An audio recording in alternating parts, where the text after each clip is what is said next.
I bear witness there is no creator except Allah, the one and only, with no partners, the Almighty and assured truth.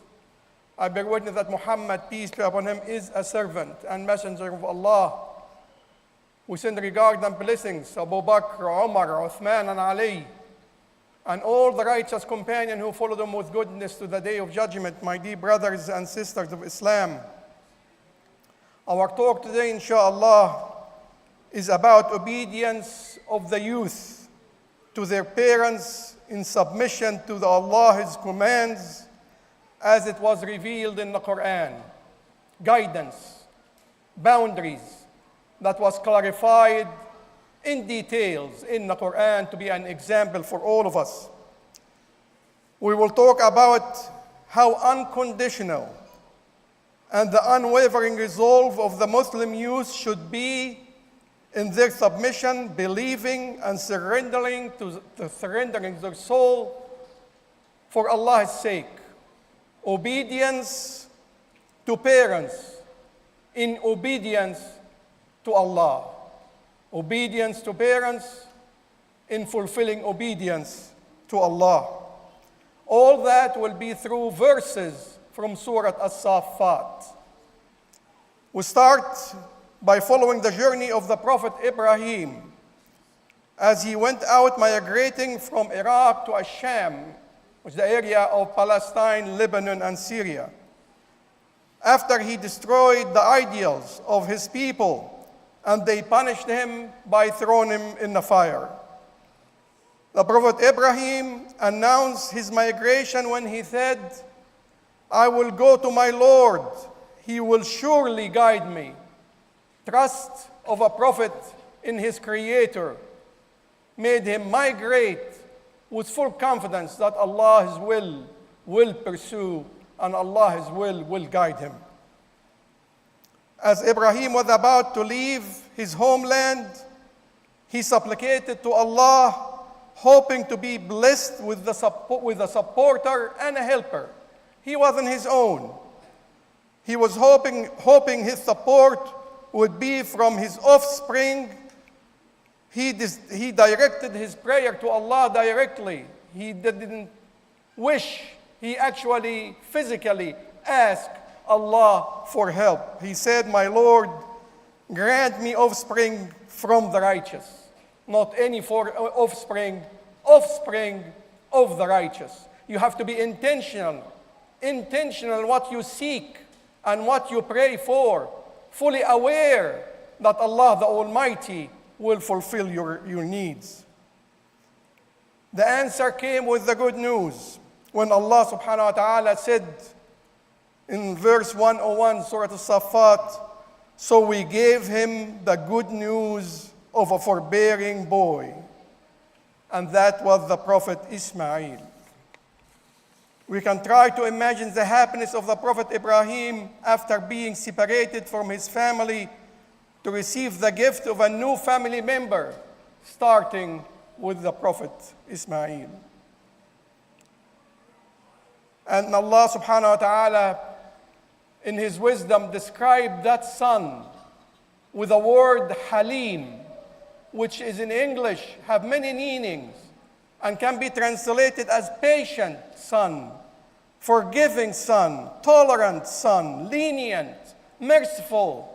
This is for the youth, inshallah, to pay attention for what character they should beautify themselves with. One word, Halim. A son who is Halim, patient, forgiving, forbearing, tolerance, lenient, merciful to his father. As the boy grew and reached the age of 13, and his father enjoyed his company and support, the Prophet Ibrahim saw in his dream to sacrifice his obedient son. In this critical time, when the Prophet Ismail was able to support his father and help him in all his affairs, this dream came to the Prophet Ibrahim to sacrifice his beloved son. The Prophet's dream are guidance from Allah, as the devil does not have any control over the visions of the prophets in any way. Any vision which comes to a prophet is truth. And the Prophet Ibrahim recognized the message from his Lord is to sacrifice his son. No doubt, the undertaking was very hard and challenging. It is not just a request to send a son to a battlefield, which he might survive or might die. But the request was to sacrifice his own beloved son and to do it himself. What a test, what a trial. And regardless of the extreme difficulty, the Prophet Ibrahim received the order from Allah the Almighty with obedience, submission, trust, and no hesitation in fulfilling his duty and obeying the command of the Almighty Creator.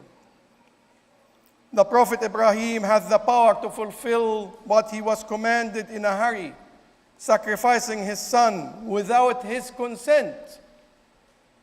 A father can do that.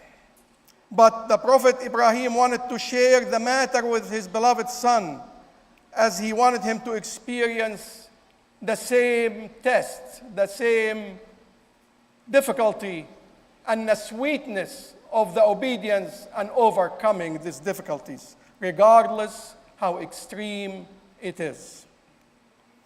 Ibrahim wanted the matter to be obedience and belief, not force or obligatory to his son. Big difference between a matter that you do on your own with confidence, with trust, rather than being forced and being pushed to do it. And that's what the Prophet Ibrahim wanted things to be with his son, fulfilling Allah's command. Choice, matter of choice, not force. The Prophet Ibrahim said to his son, as the Quran revealed, "O my son, I see in vision that I offer you in sacrifice. Now see what you think." No force, no pushing.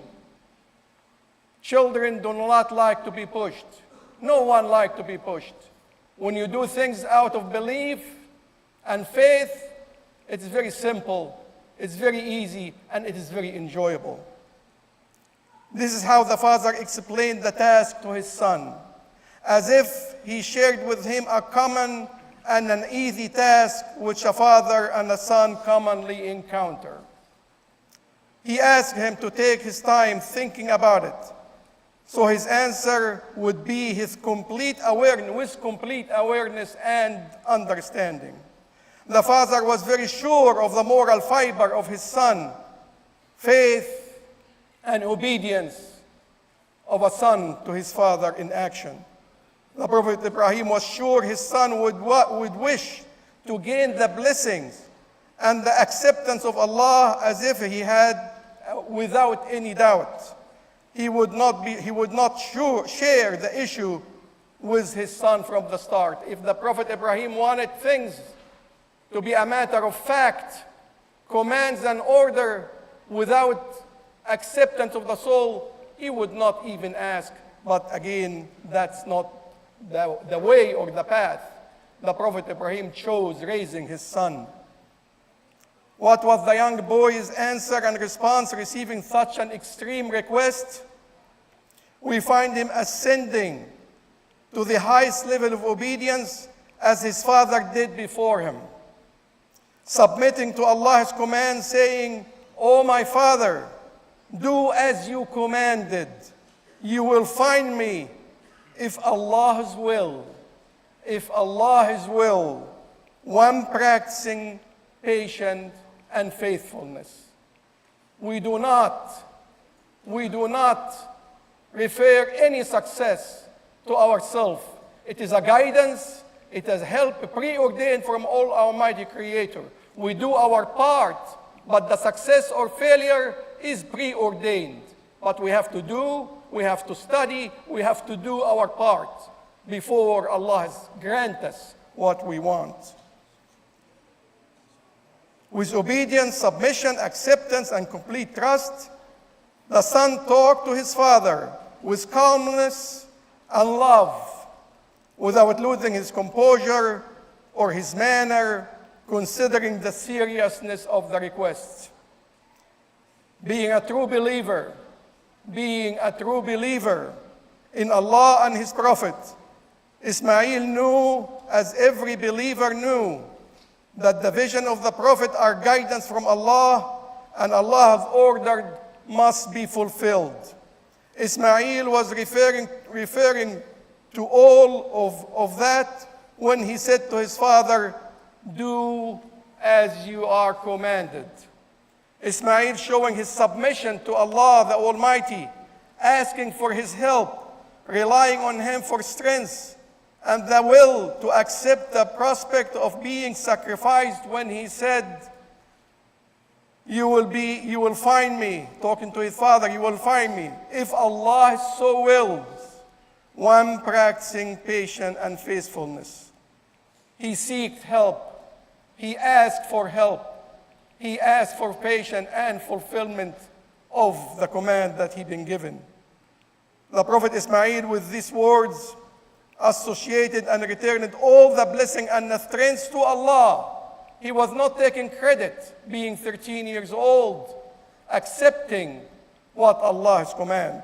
He did not claim to himself any heroism, courage, or power, or smartness, but returned the affair, all the entire affair, to the Almighty Creator and His help, giving him patience and acceptance to this ultimate trial. It cannot get any harder than that. You will find me, if Allah so will, one practicing patience and faithfulness. The Quran takes us now to another scene in this powerful story that we all know, and inshallah we all reflect on it. Inshallah we put it in our mind and action and behavior, how we approach our children and how the children approach their parents, all in the obedience of the command of Allah. The Quran takes us now to another scene in this powerful story, saying, verse 103, As-Saffat, what can be translated, so when they had both submitted their will to Allah, and he had laid him prostrating on his forehead for sacrifice, a father about to slaughter his own son, beloved son. As the father put his son's head on the ground, we see one more time the strength of obedience and the greatness of faith in action. The son looked at his father and say, "My father, put my head facing down so you don't see my face and have any mercy on me. Also, I don't want to see the knife, which scares me. Put my face down and bring the knife from underneath and fulfill what you are ordered." He is thinking about his father. He is thinking about himself, not to fail the test, even as it was about to be completed. As the Prophet Ibrahim was about to do that, Ismail said to his father one more time, "This white gown I am wearing is the only gown which we have. So take it off me and use it to wrap me to bury me." As Ibrahim was about to take the gown off, a voice from behind came out to him saying, "O Ibrahim, you have already fulfilled your vision. The Almighty have mercy on him." Ibrahim moved his head to find the white lamb to sacrifice instead of his obedient son. With this came the sunnah of sacrifice, to bring back the memory of this enormous event, which show us true faith in action, beauty of obedience, sweetness of obedience, and limitless submission to the will of Allah. An event which materialized the greatness of obedience of the son to his father and the honor offered to him, even in the most challenging of trial. Complete trust of a child in his father, in his obedience to Allah. To the youth of Islam, and many among you, ask the Imam to write a khutbah that benefit the youth. Inshallah, benefit all the parents, all of us, mothers, in the way of raising and what the Quran and what the guidance of Islam. And this is the ultimate test and an ultimate test of obedience. To the youth of Islam, your grandfather Ismail gave you the ultimate example and guidance so you can be the best picture of respect of a youth to Allah, the Almighty Creator. He gave you, the Prophet Ismail, a model of obedience to parents, supporting them in their submission to the will of Allah. You don't doubt the will of Allah. You don't doubt the trial that you might be going through. You obey, you endure, you be patient, and Allah will bring the ease. The Prophet Ismail give the youth a representation of how submission to Allah should be, with no doubt, with no hesitation. The Prophet Ismail gave the youth and taught them how to fulfill your promise and to carry on what was ordained. When you give a promise, you don't renege. You don't revert and change course in the middle. Your word is your trust in what you do and what you do to others. Dear youth of Islam, Islam and being a Muslim is all about trust, obedience, comfort, acceptance, submission, and carrying on what Allah commanded us to do and commanded us to accomplish. If you do this, you will be a winner of the praise of Allah, which Allah gave to your grandfather Ismail when he said, what can be translation, mentioned in the book, the story of Ismail. He was strictly true to what he promised. And he was a messenger and a prophet. He used to command on his people what he learned from his from his father Ibrahim. Command his people prayer and charity, and he was most acceptable to the sight of his Lord. A truthful father bring on a truthful child in obedience to Allah. May Allah guide us to the straight path, accept what ordained, and be thankful for all his bounties. And all, inshallah, pray for our youth to be guided as the time is hard and the time is challenging. Being a community and reflect in the closeness in our community, as small as it is, inshallah, will give guidance to the new generation to be on a straight path. Ameen. Assalamu alaikum. الحمد لله والصلاة والسلام على رسول الله وأشهد أن لا إله إلا الله وحده لا شريك له وأشهد أن محمدًا